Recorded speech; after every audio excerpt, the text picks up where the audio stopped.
Hello everyone, Seraphin here, welcome back for more Castlevania Aria of Sorrow. When I last left you guys, we were making some progress on the soul farming stuff, and we're continuing that trend today, hopefully. Peeping Eye is one of the last ones I need from the castle corridor. I forgot all about him being right here, so let's see if I can't grab him real quick.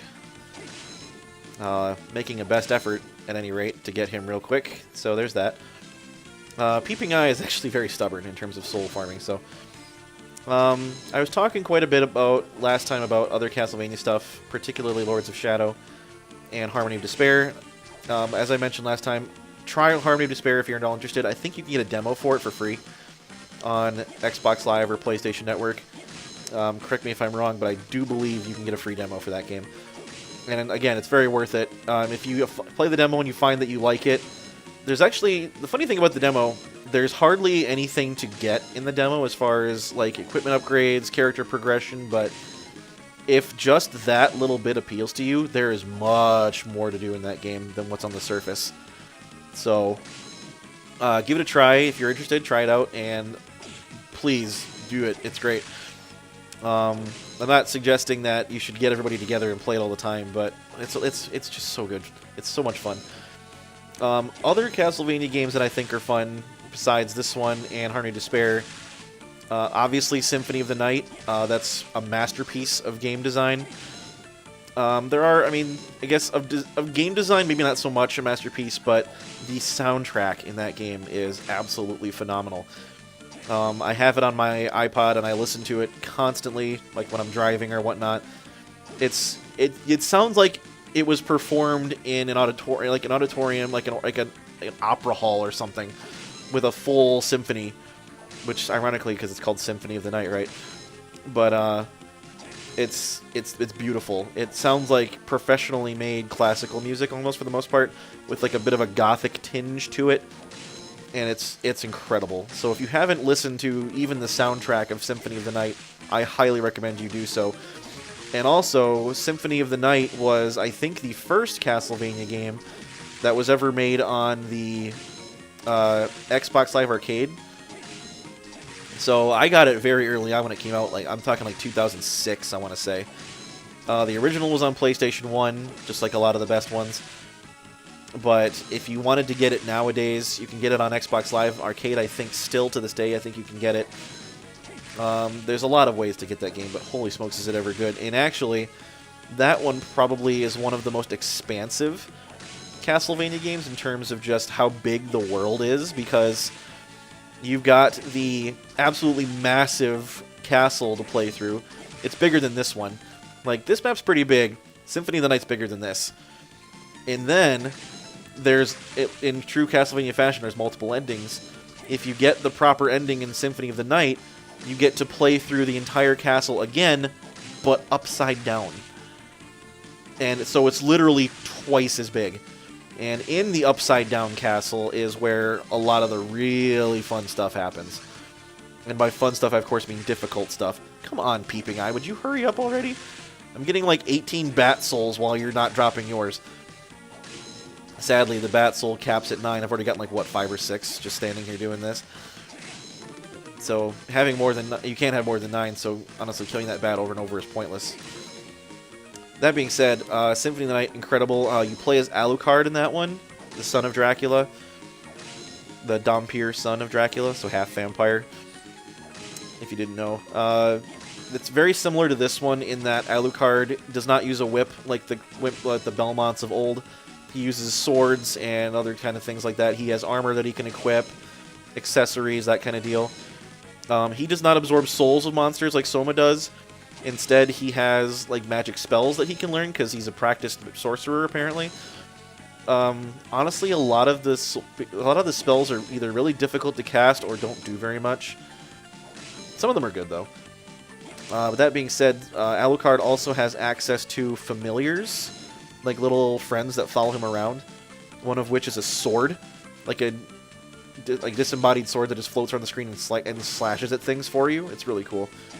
There's a fairy, I think it's a fairy, maybe it's an angel familiar that floats around and heals you when you're hurt. Also really neat. But there's a lot of bosses in that game. There's maybe like 24 bosses. There's a shop akin to Hammer Shop in that one. It's run by, like, the librarian, I think. Come on, Peeping Eye, would you hurry up already?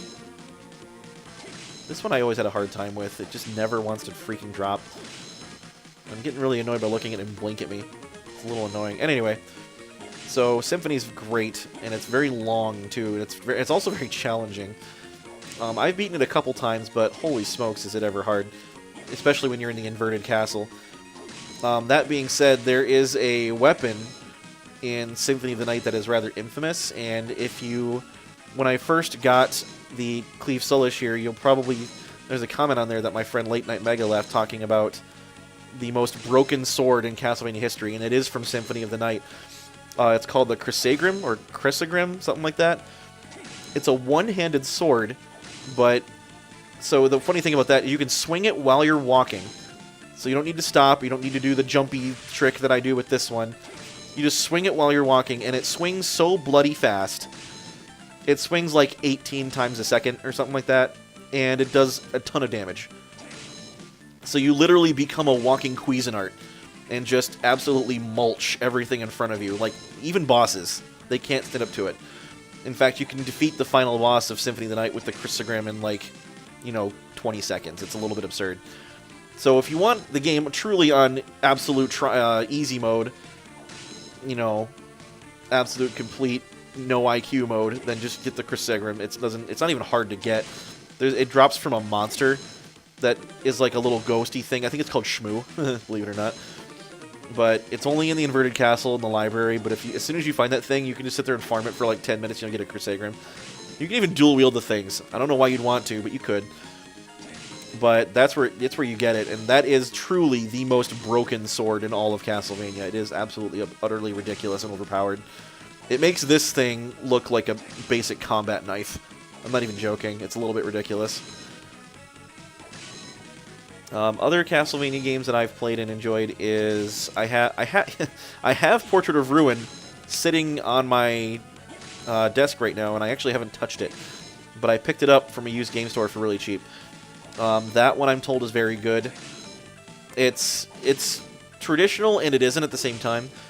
So you play as Jonathan Morris, who is the son of John Morris from Castlevania Bloodlines, which was the only Castlevania on the Genesis, the Sega Genesis, which is also very good, but also very hard. But anyway, Jonathan has the Vampire Killer Whip, just like the Belmonts of old. But because he's not a Belmont, he can't unlock its true power, so he's not as strong with it. I mean, he's still competent enough, but he's not as good as a Belmont. And then he also breaks into the Dracula's castle with his childhood friend Charlotte, who is who's a mage, like a spellcaster. I think she's actually a witch, believe it or not. But she is allegedly a descendant of Sypha Belnades. So, like, she's like a masterclass spellcaster, mage kind of deal. Magician, I guess. And you actually have the option of switching between the two of them during the entire course of the game. So you can play as Jonathan if you want to whip sling, or you can play as Charlotte if you want to cast spells. And you can readily, switch between the two of them at any time. And apparently they also have moves that they can execute where they both attack together. Like, like a one-off kind of deal. Come on, Peeping Eye, seriously? Man, this is ridiculous. Do I even have the freaking soul on? I do. Yeah, even with the Soul Eater ring and the Gremlin soul, this thing is not giving me its soul, and that's incredibly annoying. But Portrait of Ruin's really cool. There was no sequel to that one, I don't believe. I think that's the only one that actually includes either of those characters, but I'm told it's very good. Late Night Mega has played that one. I don't know if he played it on his channel. I don't think he has. But probably because it's a DS game, that's really hard to do. A lot of what you need to do in that game, I'm told, revolves around, like, when you beat certain monsters, you need to seal them away. And the way that you do that is by drawing a seal pattern on the touchscreen on the DS, and apparently that's really annoying. A lot of people who played that one did not enjoy it. But apart from that, the overall gameplay is very good. Funnily enough, I don't believe Dracula is actually the main villain in that one either. I think it's some other demon vampire dude. But again, I haven't played it. It's sitting right in front of me, but I have not touched it because I just haven't had the time to yet. As I mentioned, I do have Dracula's Curse, Castlevania 3, that is arguably the best of the original old-school Castlevanias. The first one's very good too, but it's also very simplistic and very difficult. Simon's Quest, not so great. There's Super Castlevania 4, which was the first one on the SNES. And apparently it's prohibitively easy because Simon is absolutely overpowered. Oh, thank the Lord. That only took 10 minutes. That's Peeping Eye done. Now we can go get Blue Crow again. Or try to get Blue Crow again. At any rate, so Super Castlevania 4, you play as Simon, just like the first and second ones. However, Simon receives a very substantial boost in power in Super Castlevania 4 because he can whip in 8 directions as opposed to just straight ahead of him. And he can also, when you swing the whip, you can do this in a lot of the newer ones too. When you swing the whip, you can actually hold the attack button down, and the whip will stay, it'll just stay out. He won't put it away, and you can actually swing it around in a circle around him, and use it to deflect projectiles and whatnot. And like I said, you can do that in a lot of the newer ones too. But I think he can also use his whip as like a grappling hook, basically. Like he can grab onto certain points on the map and use them to swing from, which is pretty cool.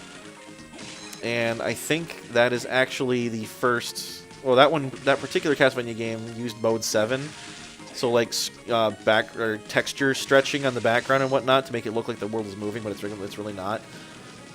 But it's also very cool. At any rate, that one's pretty fun. I haven't tried it, but I've seen a lot of it played. It looks cool.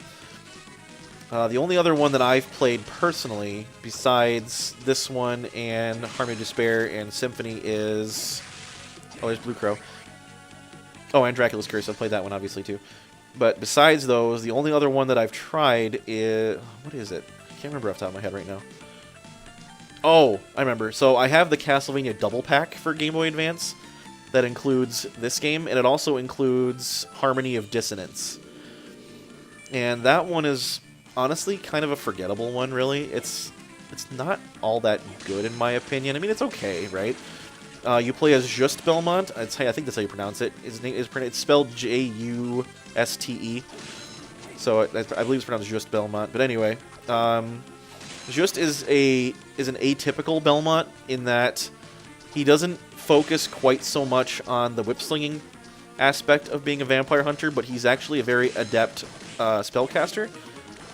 And a lot of that is believed to be because his ancestor, Trevor Belmont, married Sypha Belnades, obviously.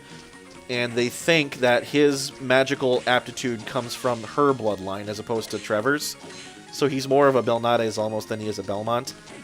But he still has the vampire killer whip. He's still a vampire hunter. He still goes around swinging whip at things and killing them.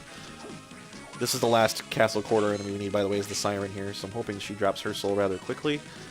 That would be ideal. I think I can just drop down through here and find more of them to kill. Yeah, for sure. And then once I finish that one, lower the top floor, and we'll be done here. But the thing with that one, I haven't finished it either because it's kind of weird. It's not difficult by any stretch. It's very much, you know, in the same vein as a lot of the some of the easier ones even, really. But it's weird. And I don't really know how to describe it. But Just is by far and away not the greatest Belmont vampire hunter whipslinger guy. And I honestly didn't get that far because a lot of the graphical presentation is really weird. It doesn't look like a lot of the other it doesn't look like any of the other Game Boy Advance titles. It looks like subpar. It looks like it was made for the original Game Boy, like the Game Boy Color, as opposed to the Game Boy Advance, which is a little strange. So we're just gonna go to the teleporter room and get to the top floor. Is an Arachne in here? I didn't know that. I'm sure I did. I just completely forgot. But Castle Corridor is done. We just need the top floor and the last area after the ending, and we'll be all set with soul hunting. Isn't that exciting? Remember Ghost Dancer when I farmed you so long ago to have some extra luck for soul dropping? That was a long time ago. Teleporters are up here. Anyway, Harmony of Dissonance, I didn't finish it because not only is it a little weird graphically, but it's also very sluggish. The controls are very difficult. Like, Just takes a long time to swing his whip. A lot longer than you might think. And it just feels slow and sluggish, and honestly the story's not any good anyway either. He actually just is not actually invading Dracula's castle to kill Dracula. He's trying to rescue a friend of his, I think is what the deal is. It's akin to one of the other ones, but I can't remember which one it was. Here's Rubicant again, my favorite, as you guys are probably well aware at this point. Still no soul dropping, that's okay. We're going to go up to this... No, we'll stay right here. Anyway, I'll talk more about some Castlevania, and we'll finish up the hopefully what will be the last of the soul hunting next episode. There are only 7 enemies that I need to worry about farming in the top floor. Actually, I might save one of them for the final realm, because that is one that's a lot easier to farm there. So I'll probably just do 6 and then do the boss fight. So at any rate, we'll continue next time, and then we'll move on to the boss fighting time. So until that time, thank you all very much for watching. I really do appreciate it. We will continue soul hunting and hopefully boss fighting next time. So until then, have a great evening. This has been Seraphin. Stay classy, internets.